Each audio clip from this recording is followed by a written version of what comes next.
السلام علیکم ورحمۃ اللہ۔ پیارے بھائیوں اور میری معززات ماؤں بہنوں اور بیٹیوں، بلوغ المرام کتاب البیوع باب الشفعاتی، شفعے کا بیان۔ شرعاً شفعے کا معنی ہے ایک شریک کے حصے کو دوسرے شریک کی طرف منتقل کرنا۔ سبق نمبر ہے 194۔ بسم اللہ الرحمن الرحیم۔ عن جابر بن عبد اللہ رضی اللہ تعالی عنہما قال قضى رسول اللہ صلی اللہ علیہ وسلم بالشفعۃ فی کل ما لم یقسم فَإِذَا وَقَعَتِ الْحُدُودُ وَصُرِّفَتِ الطُّرُقُ فَلَا شُفْعَةَ، متفق علیہ۔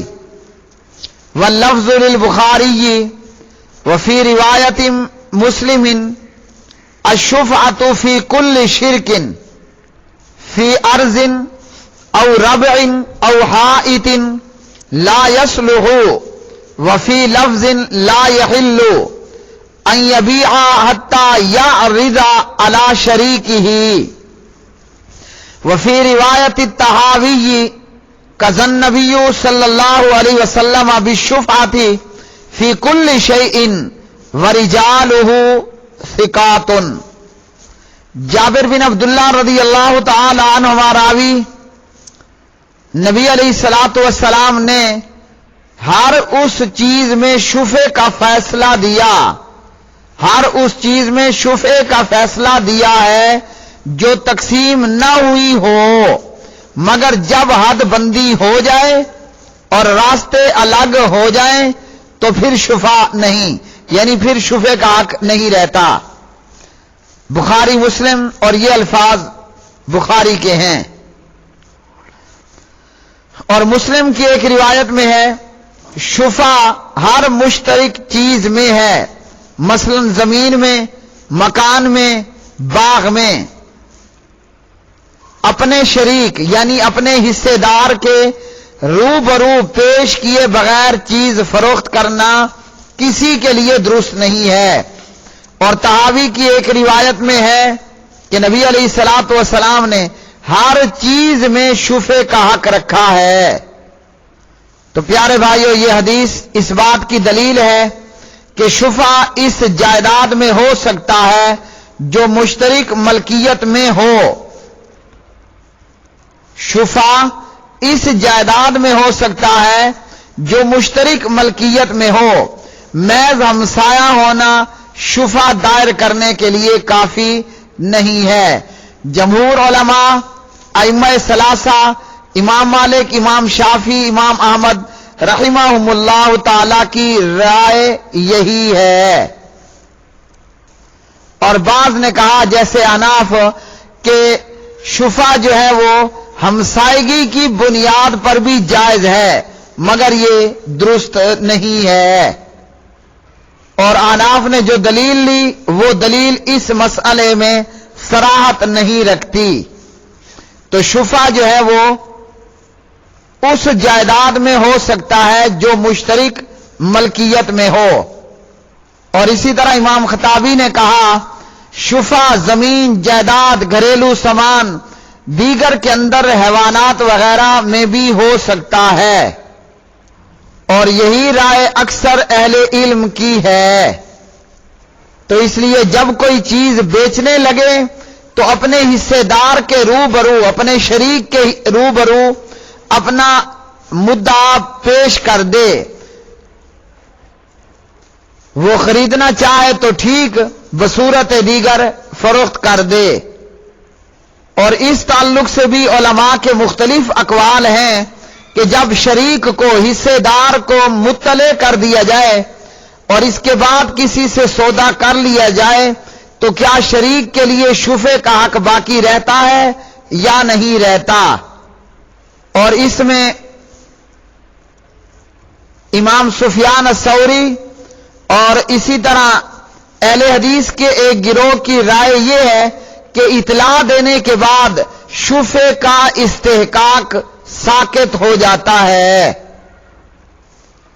اگلی حدیث عن ابی رافع رضی اللہ تعالی عنہ قال قال رسول اللہ صلی اللہ علیہ وسلم الجار احق بسقبه اخرجہ البخاری وفیہ قصۃ۔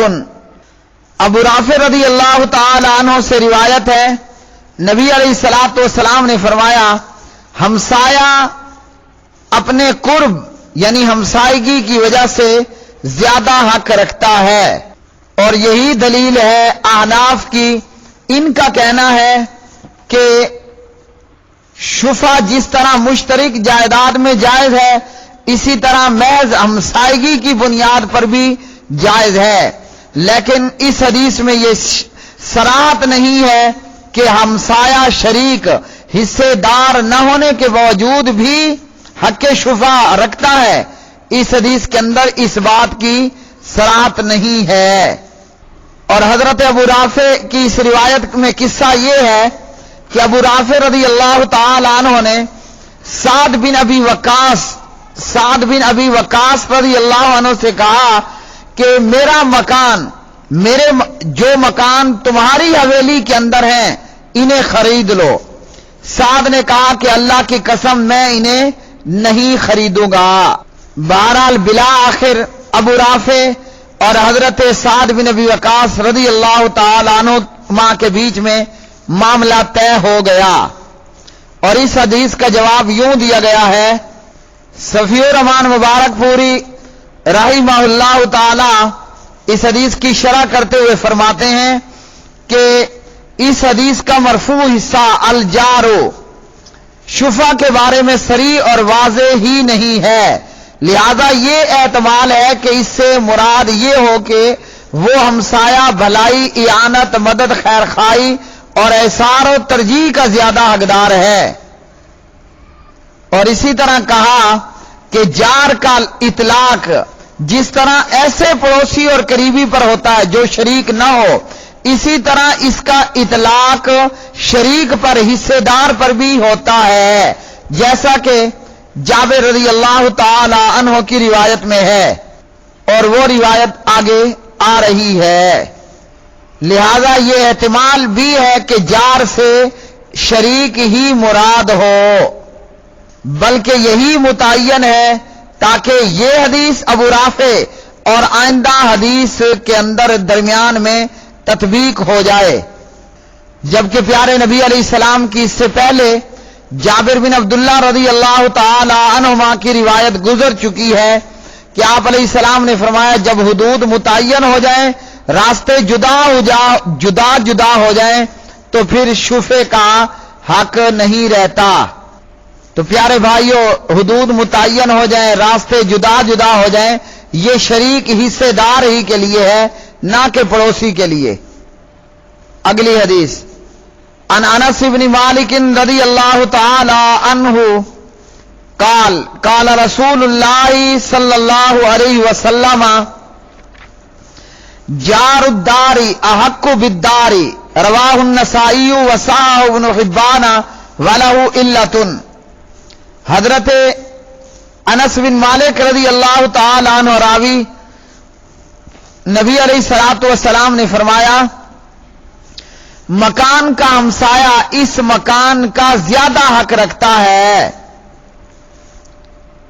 اس حدیث کو لے کر بھی ہمسائے کے لیے حق شفع کے قائلین نے اس حدیث کو دلیل بنایا ہے، لیکن یہاں یہ ہے کہ اس جگہ ہمسائے سے شریک حصے دار ہمسایہ مراد ہے، کیونکہ حدیث میں تطبیق دینے کا یہی تقاضا ہے۔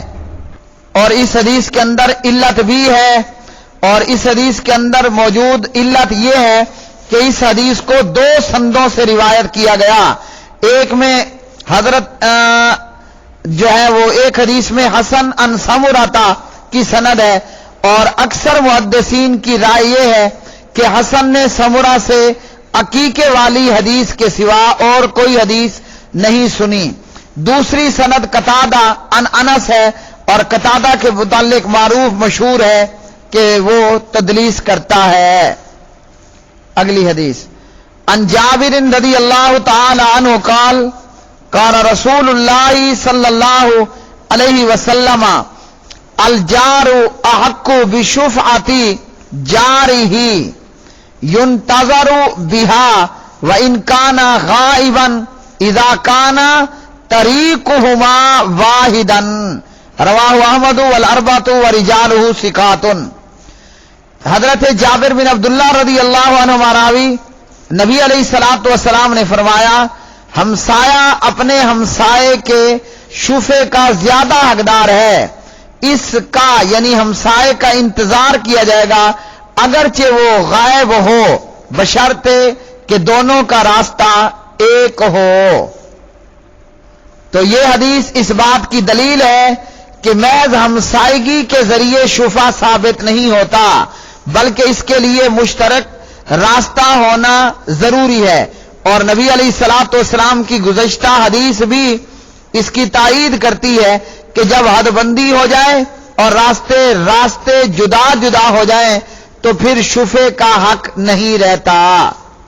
تو کیا معلوم ہوا کہ محض ہمسائیگی سے شفع ثابت نہیں ہوتا، بلکہ حصے دار شریک ہونا ضروری ہے۔